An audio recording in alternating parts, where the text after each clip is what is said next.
Well, buckle up, bourbon friends. We are well on our way to discovering the wonderful world of bourbon. So join me on day 3 of discovering our palate.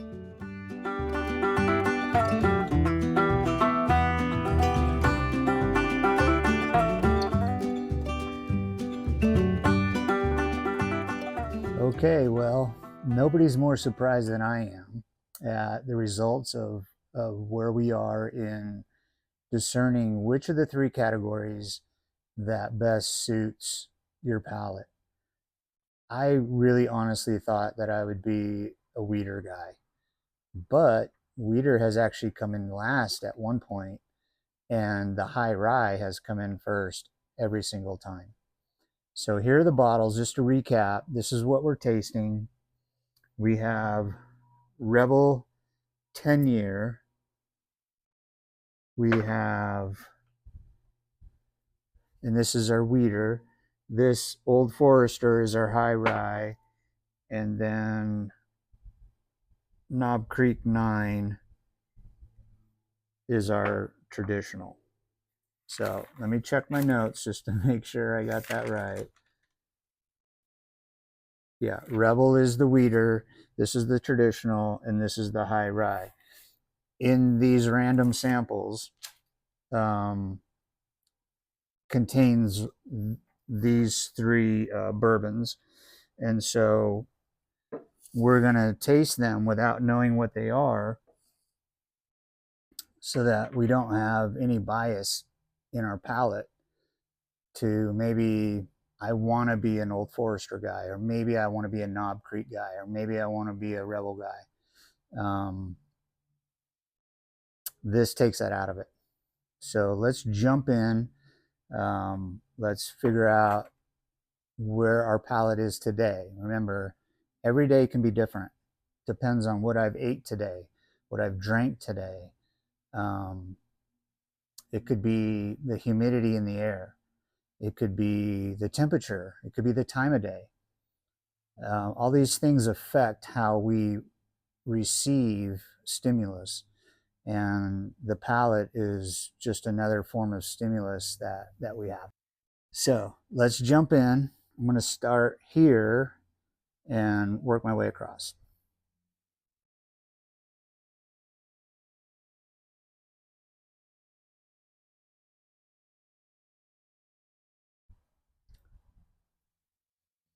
Again, what I'm trying to do is maybe pick up one note, one flavor.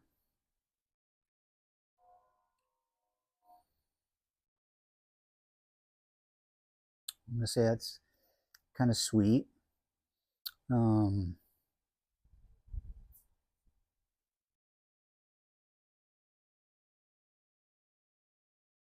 going to go with vanilla on that one.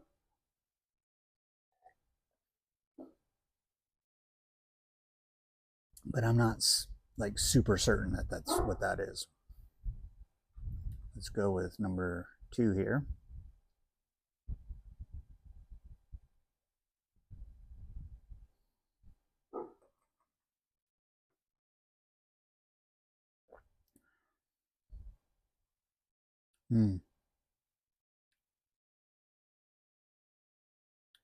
I already know what that is.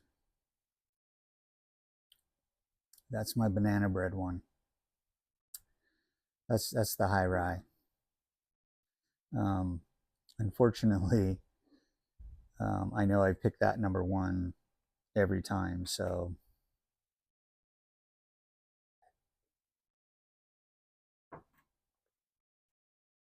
and I think that's why I like it so much is I love banana bread.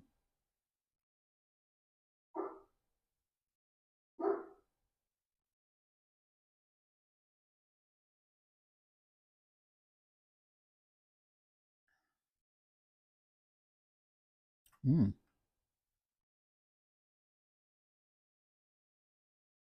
Wow. That is,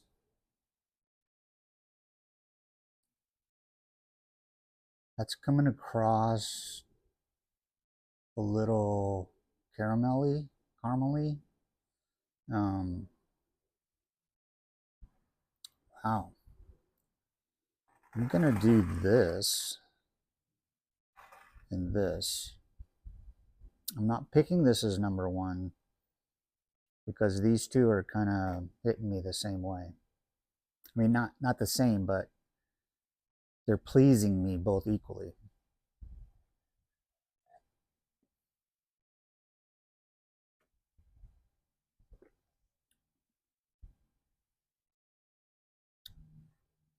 Okay, so I'm going to start with this one.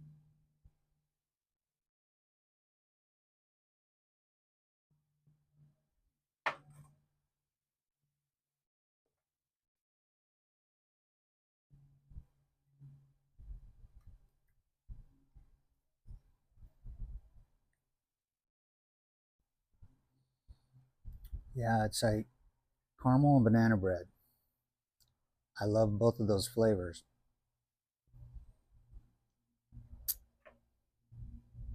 Still haven't quite nailed down the flavor that I'm sensing on that one.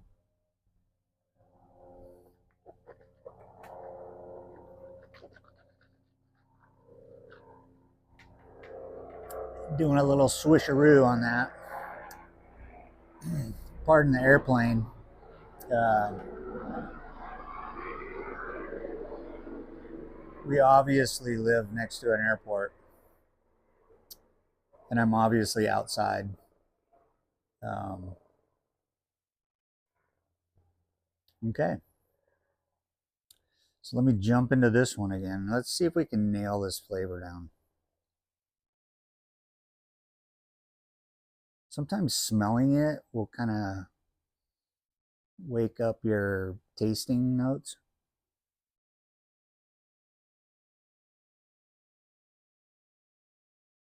See, when I get over here and I smell it, it burns. But if I'm here, I just get good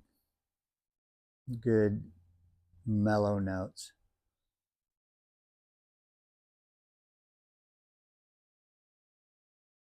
Yeah, it's sweet.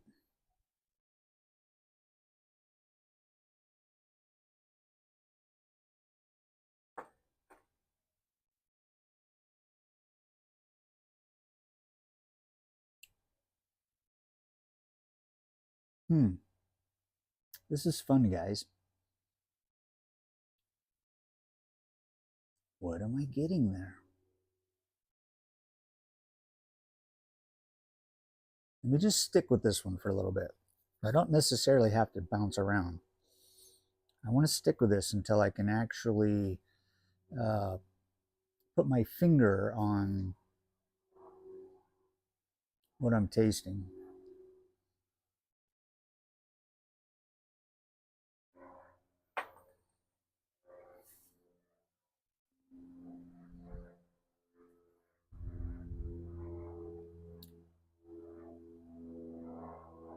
Well, the airport's pretty busy this evening.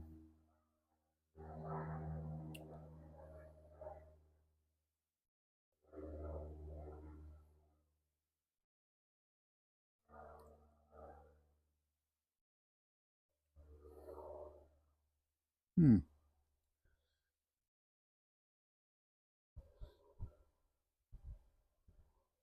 I want to say chocolate.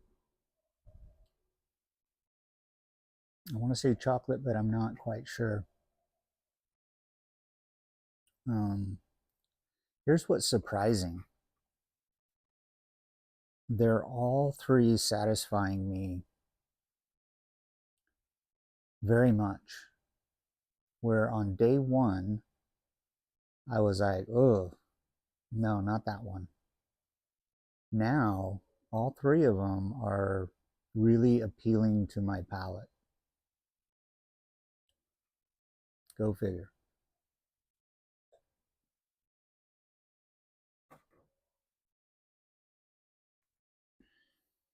So let me jump back into this one. This was the caramel. Caramel.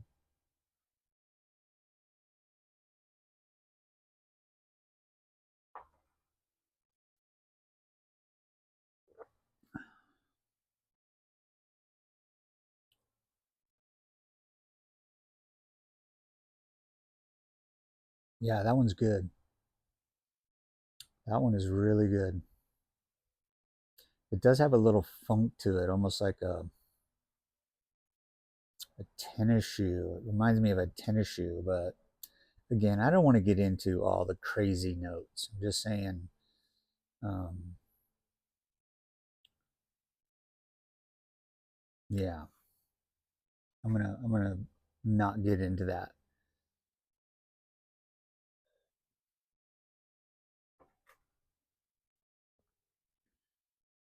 All right.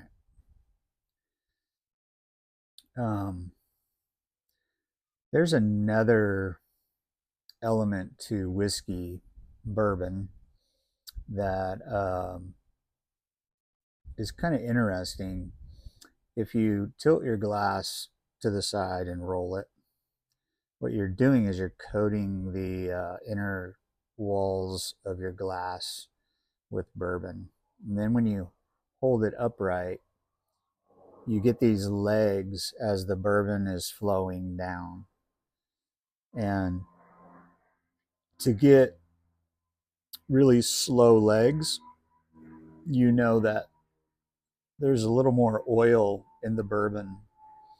And so if you're really into the oily mouthfeel, and you buy a bottle, check out the legs. Um, what I've done in the past is I rolled my bourbon after I first pour it, and then as soon as I turn it up, I start counting 1001, 1002, 1003, 1004, 1005 to see when the first leg hits the bottom. Um, just another fun thing to do, another aspect of bourbon that you can look at to discern whether, hey, this is really a bottle that checks all the boxes. So let's try this.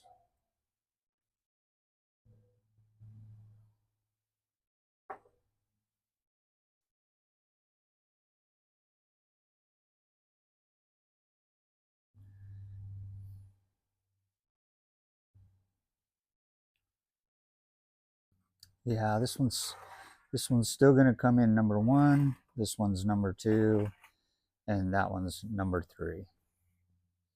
So here's the fun part.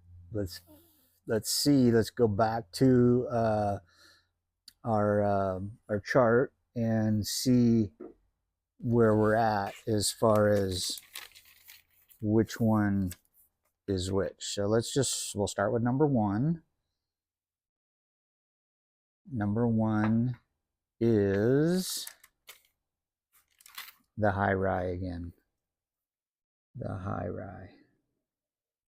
Now this is where it gets interesting because these have kind of battled for second and third. So let's see where we're at here with the second place finish is the Rebel 10-year, which is the wheated. And then the traditional is in third. So that makes sense. Um, I was pretty sure I was a weeded guy, but the High Rye is coming in consistently first. And so what I need to do is I'll pour these back in the bottles, and the next time we get together, I'm going to have 3 new bottles in each category, and we're going to see uh, where each one lies and see if our findings are consistent. So this isn't a race to figure anything out. We're going to take our time, really explore all the different uh, aspects of each one. Proof point can be a different uh, variant that determines whether we like it or not. I'm typically a anywhere from 100 to 120 proof guy. I don't like the lower proof stuff. The upper proof stuff has to be really, really good, but that 100 to 120 proof, man, that's my sweet spot. I love bourbon because of the complexity of the flavors. It hasn't been watered down too much, so you're not getting. A lot of people call it a smooth whiskey, but it's basically because it has no flavor. Um, so, anyways, hope you're enjoying this journey. I'm glad you're here with me. Leave some comments. Tell me where you're at. Tell me if you started off with maybe a weeded bourbon and you've since slid into the traditional category as your number one. Or maybe, yeah, like me, I hit that high rye category and I've stayed there. Um, it'd be Yeah, I just want to know where you're at. I want to know your experience. So comment. It doesn't take long to just type something up. I'm super interested in where you guys are at, how this is going for you. And just let me know if you like this. Maybe there's other things you want to know about, and I'm taking too long here. I don't know. I've never done this before. So uh, take care, guys. Um, we're on this journey. We're gonna follow it to wherever it takes us. Again, drink responsibly, be safe, have fun, and I'll see you on the next video.